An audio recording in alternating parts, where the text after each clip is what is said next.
Bismillahirrahmanirrahim. Assalamualaikum warahmatullahi wabarakatuh. Kita kembali bersua di podcast ayat-ayat bicara yang insya Allah akan membuka rahasia ayat-ayat perumpamaan atau lazim disebut dalam Al-Quran ayat-ayat mutasyabih. Podcast kali ini akan mengungkap misteri tentang perbedaan antara mendirikan salat dan salat itu sendiri. Insya Allah Al-Quran akan menjelaskan. Mari kita simak.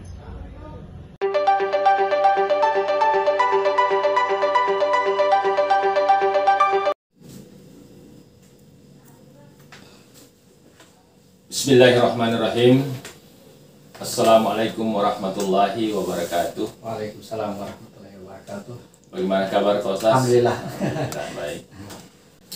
Ini ada beberapa pertanyaan ini yang saya mau ingin tentang salat ini. Kira-kira berkaitan dengan apa yang sudah Pak Ustaz jelaskan. Dari beberapa kalangan mengatakan bahwa salat itu adalah kunci pembuka pintu surga. Ya, kunci pembuka pintu surga. Dan kemudian lagi salat itu yang akan pertama-tama dihisab di hari kemudian. Ya. Nah, pertanyaan saya, perintah salat ini kan setelah Nabi Muhammad Melakukan Isra Mi'raj, diutus ke dunia ini. ya. Nah, sebelumnya Nabi Muhammad, orang-orang terdahulu dari kita itu model salatnya seperti apa supaya ada juga kunci pembuka pintu surganya. Jadi Kira-kira seperti apa itu? persoalannya adalah di sholat, ya. Sholat pembuka sebagai kunci pembuka pintu surga. Sholat ini diajarkan oleh Muhammad. Nanti Muhammad baru diajarkan tentang sholat. Bagaimana dengan nabi-nabi atau umat sebelumnya, umat terdahulu? Ya. Mana pembuka pintu surganya mereka? Ya, karena tidak ada perintah salat waktu di sana. Baik, bagus. Ya. Jadi, ya, yang kita pikirkan saat ini tentang sholat ini sebenarnya adalah bukan sholat, melainkan mendirikan sholat. Mendirikan sholat yang kita kerjakan selama ini di masjid secara berjamaah atau di rumah 5 kali sehari semalam, ditambah yang kita sebut sholat sunat dan sebagainya, itu mendirikan sholat. Mendirikan sholat tujuannya agar mendapatkan sholat. Mendirikan salat supaya mendapatkan sholat. Artinya bisa jadi kita mendirikan sholat tetapi tidak mendapatkan sholat. Iya. Sehingga ada yang mengatakan bahwa ada orang yang mendirikan sholat selama 70 tahun tidak ada salat. Tidak ada sholatnya. Dia hanya mendapatkan rasa capek mengerjakan tapi tidak mendapatkan sholat. Di zaman nabi-nabi sebelumnya, mereka diajarkan mendirikan sholat dengan cara yang berbeda. Ujungnya ini untuk mendapatkan sholat. Dengan cara yang berbeda. Dan yang kita terima sekarang dari Nabi Muhammad ini, dari Muhammad bin Abdullah, itulah cara mendirikan sholat yang paling cepat untuk mendapatkan sholat. Cara yang paling cepat. Dahulu orang mendapatkan ini mungkin mungkin hanya ruku saja, atau sujud saja, atau duduk saja bertafakur, atau berada di gua, bertafakur di gua, untuk mendapatkan ini sholat. Kuncinya adalah ini, sholat ini mencegah perbuatan keji dan mungkar. Situ kuncinya. Inna sholata tanha anil fahsya'i wal munkar. Surat 29 ayat 45. 29 ayat 45.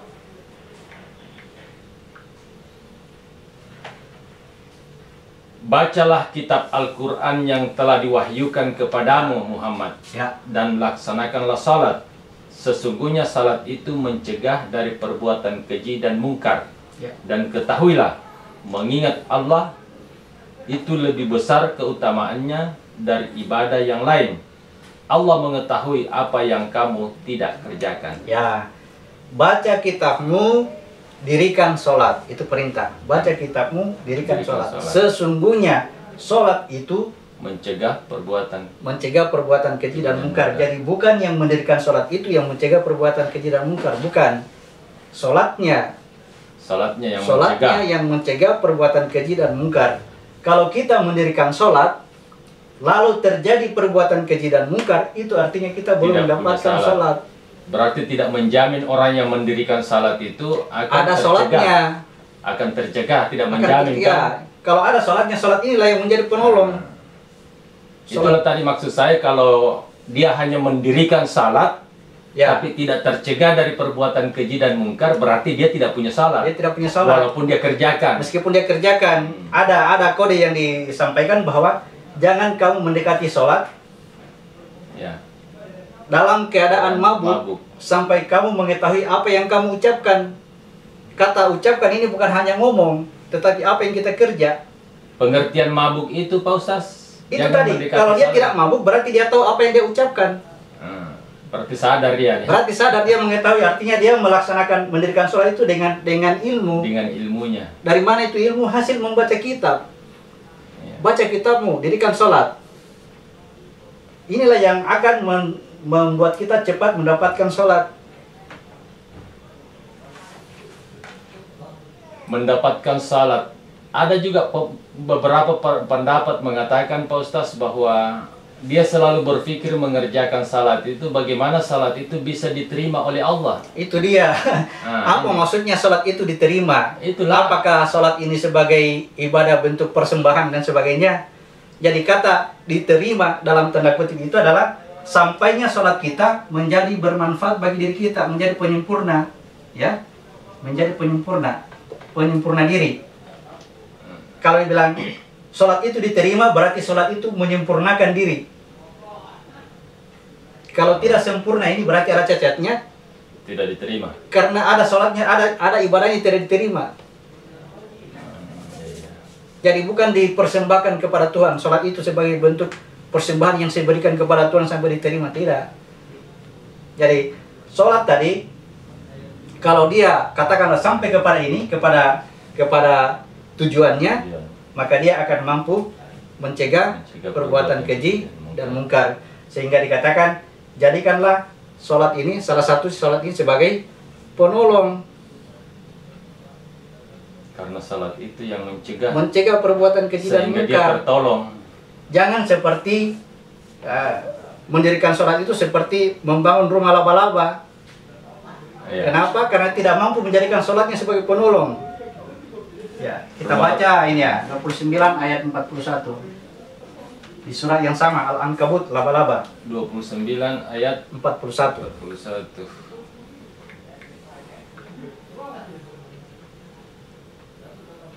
Perumpamaan orang-orang yang mengambil pelindung selain Allah adalah seperti laba-laba yang membuat rumah.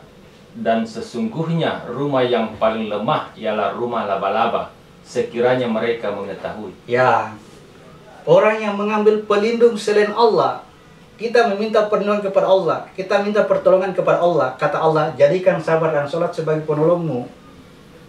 Jadi kalau perintah Allah menjadikan sholat sebagai penolong, berarti sama saja kita meminta pertolongan kepada Allah. Tapi kalau meminta yang bukan kepada Allah, sama saja seperti laba-laba yang membangun rumah. Seperti apa itu laba-laba membangun rumah? Dia sangat teliti, sangat teratur. Perhatikan rumah laba-laba sangat rapi caranya, ya. Caranya membangun itu sangat rapi. Tetapi apa hasilnya? Ketika diterpa angin, rumah ini sangat lemah, ya. Tidak bisa dijadikan pelindung.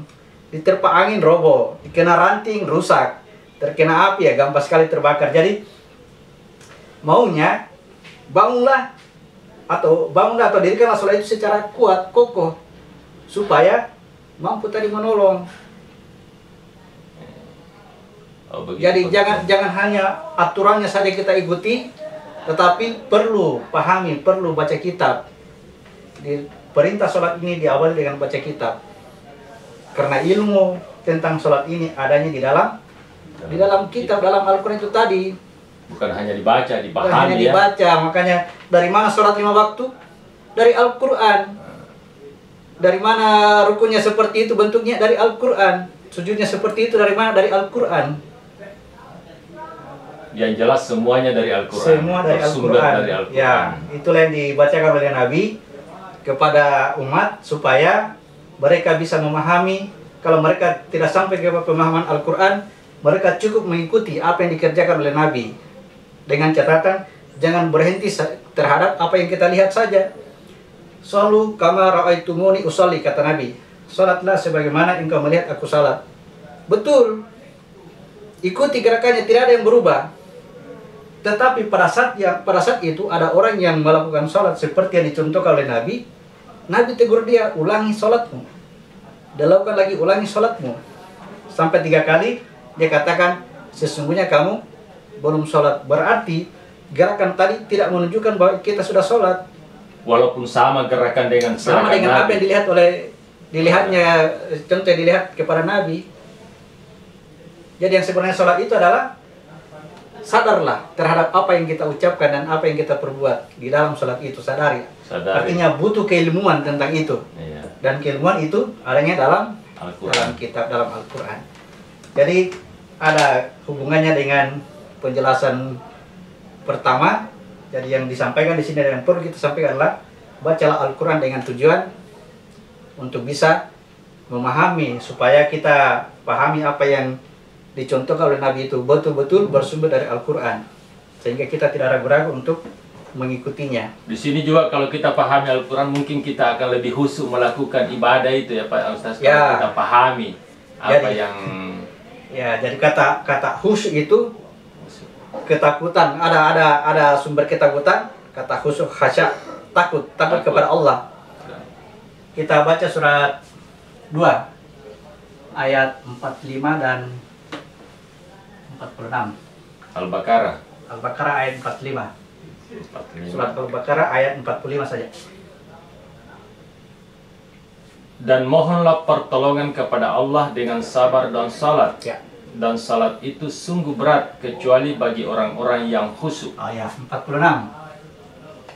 Yaitu orang-orang yang khusyuk, maksudnya ini 46, yaitu mereka yang yakin bahwa mereka akan menemui Tuhannya dan bahwa mereka akan kembali kepada. Jadi kata khusyuk itu bukan hanya terkonsentrasi pada diri kita, tidak. Khusyuk itu ada keilmuan, ada keyakinan bahwa yang saya lakukan ini adalah perjumpaan dengan Tuhan.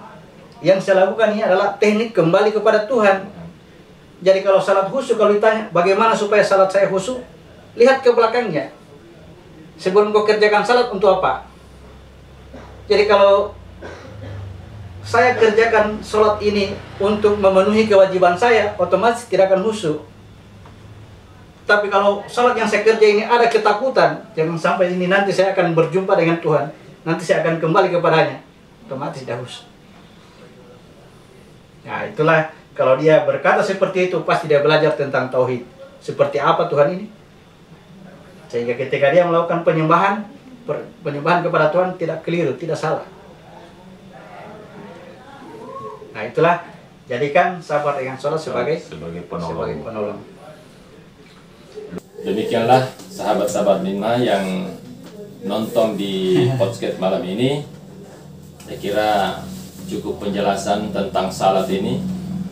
Mudah-mudahan bisa kita menjadikan satu petunjuk dalam kehidupan kita beribadah kepada Tuhan. Ya. Saya kira demikian, dan saya akhiri dengan ucapan wabillahi taufiq wal hidayah. Assalamualaikum warahmatullahi wabarakatuh. Waalaikumsalam warahmatullahi wabarakatuh. Terima kasih atas penjelasannya Pak Ustaz. Demikian.